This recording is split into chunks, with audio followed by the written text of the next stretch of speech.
باللہ من الشیطان الرجیم بسم اللہ الرحمن الرحیم فاللہ خیر حافظ وهو ارحم الراحمین۔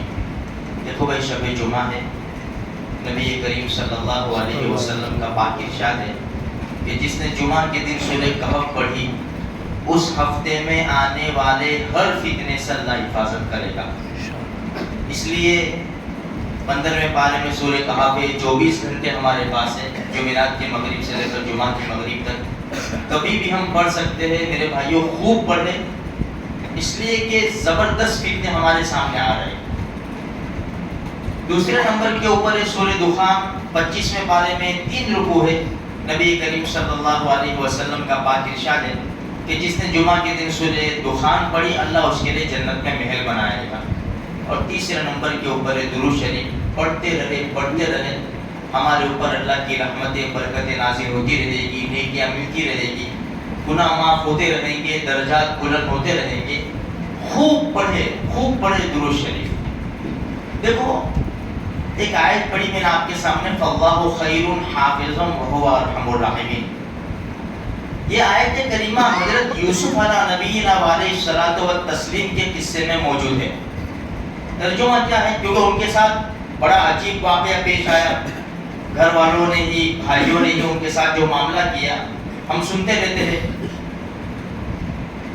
فاللہ خیر حافظ، اللہ بہترین حفاظت کرنے والا ہے، وہو ارحم الراحمین، وہ رحم کرنے والوں میں سب سے زیادہ رحم کرنے والا ہے۔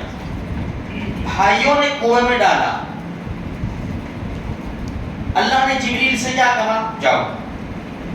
جبریل دوڑتے ہوئے آئے، کنویں میں گرنے سے پہلے اپنے پر کے اوپر بٹھا لیا۔ اللہ نے حفاظت کر لی حضرت یوسف علیہ السلام کی۔ میرے بھائیوں حفاظت کرنے والی ذات تو اللہ ہی کی ہے۔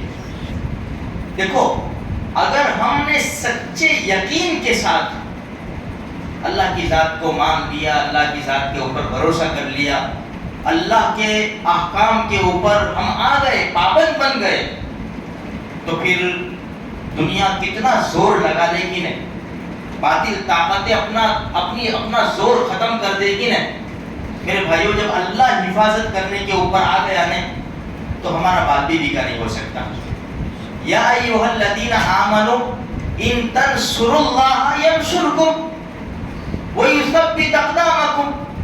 اے ایمان والو اگر تم اللہ کے دین کی مدد کرو گے اللہ تمہاری مدد کرے گا، اور دشمنوں کے مقابلے میں تمہارے قدم جمانے کا ابھی لڑکھڑا رہے، ہماری ہمت بس، ہماری طاقت ختم، ہم بکھر گئے، تتر بتر ہو گئے۔ ایک غزوے کے موقع پر صحابہ فرماتے ہیں کہ ایک جگہ درخت زیادہ تھے، آرام کرنے لگے، نبی کریم صلی اللہ علیہ وسلم بھی تھوڑے سے دور اپنی تلوار لٹکائی اور آرام کرنے کے لیے لیٹ گئے۔ مشہور واقعہ ہے۔ ابھی لیٹے ہوئے تھے کہ دشمن دیکھ رہا تھا، ایک دشمن سر کے اوپر آ گیا ہمارے نبی کے۔ ہمارے نبی آرام فرما رہے تھے، ہمارے نبی کی تلوار پر قبضہ کر لیا، اب کیا بچا؟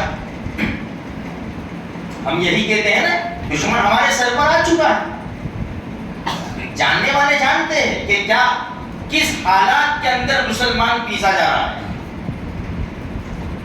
لیکن ہمارا حال یہ اپنی مستی میں ہے، ابھی بھی ناچ رہے ہم لوگ، ابھی بھی کود رہے، ابھی بھی محفلیں سجائی جا رہی ہے، پینے پلانے کی، کھیلنے کھلانے کی، سب ہو رہا ہے۔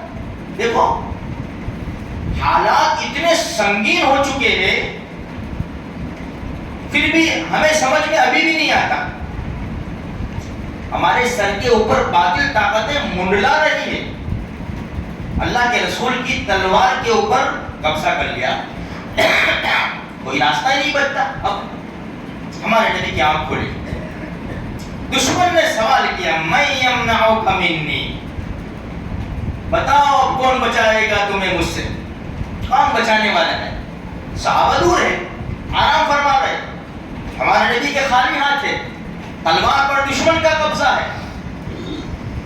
بالکل ڈرے بغیر، گھبرائے بغیر، دونوں جہان کی سردار کی زبان مبارک سے نکلا اللہ، بس خلاص اللہ کے نام میں وہ جہاد ہے، وہی پانی پانی ہو گیا، تلوار ہاتھ سے چھوٹی، ہمارے نبی نے تلوار اٹھائی، اب تجھے کون بچائے گا؟ دشمن یہ کہنے پر مجبور ہوا کہ آپ بہترین تلوار پکڑنے والے ہیں، یعنی آپ ایسا نہیں کریں گے میرے ساتھ۔ ایک اللہ، آج ہم مسجدوں سے دور ہے، یعنی اللہ کو ہم نے چھوڑا ہے، قرآن سے دور ہے، اللہ کے کلام کو ہم نے چھوڑا ہے، اللہ کے احکام سے دور ہے، اللہ کے احکام کو توڑا ہے، پیارے نبی کے طریقوں کو چھوڑا ہے۔ میرے بھائیوں، ہم سب جانتے ہیں ہماری 24 گھنٹے کی زندگی ہم غور کریں کتنا وقت ہم نے اللہ کے قرآن کو دیا، کتنا مسجد کو دیا، کتنا نبی صلی اللہ علیہ وسلم کے طریقوں پر دیا، درود پڑھنے پر دیا، اور کتنا انٹرنیٹ فون کے اوپر، دکانوں کے اوپر، بیوی بچوں اور دوستوں میں دیا۔ سب تو لگا دیا ہمارے لیے بہت زیادہ ضروری ہے میرے بھائیوں۔ یہ صرف ہمارا مسئلہ نہیں ہے، دیکھو باہر کا ہم سے جو ہمارے مسلمان بھائی ادھر ادھر رہ رہے ہیں، ہم ان کے لیے دعائیں نہیں کریں گے، ہم ان کا علاج معالجہ نہیں کریں گے، تو کون سی قوم آئے گی؟ کون سی قوم آئے گی؟ اس لیے ہمارے لیے بے حد ضروری ہے میرے بھائیوں، یہ سب ناچ گانا اور یہ محفلیں اور یہ سب ابھی وہ وقت نہیں ہے، وقت اللہ کو منانے کا ہے۔ کیا کیا پلاننگ بنائے جا رہے ہیں وہ جاننے والے جانتے ہیں، کتنی بڑی بڑی جماعتیں اور طاقتیں ایک ہو رہی ہے، اور مسلمان بتر بتر ہو چکا ہے۔ ہمیں ایک ہونے کی ضرورت، ہم تو ایک ہے، ہمارا کلمہ بھی ایک ہے، ہمارا اللہ بھی ایک ہے، ہمارا قبلہ بھی ایک ہے، ہمارے نبی بھی ایک ہے، ہمارا قرآن بھی ایک ہے، ہماری شریعت بھی ایک ہے، ہم ایک ہے میرے بھائیوں۔ پھر بھی ہم جدا جدا ہو گئے، دشمن نے فائدہ اٹھا لیا ہے۔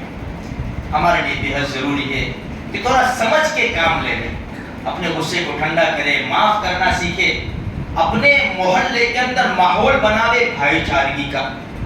انشاءاللہ ثم انشاءاللہ یہ قوم مضبوط ہوگی، اس کا ایمان مضبوط ہوگا، پھر اللہ کی مدد آئے گی۔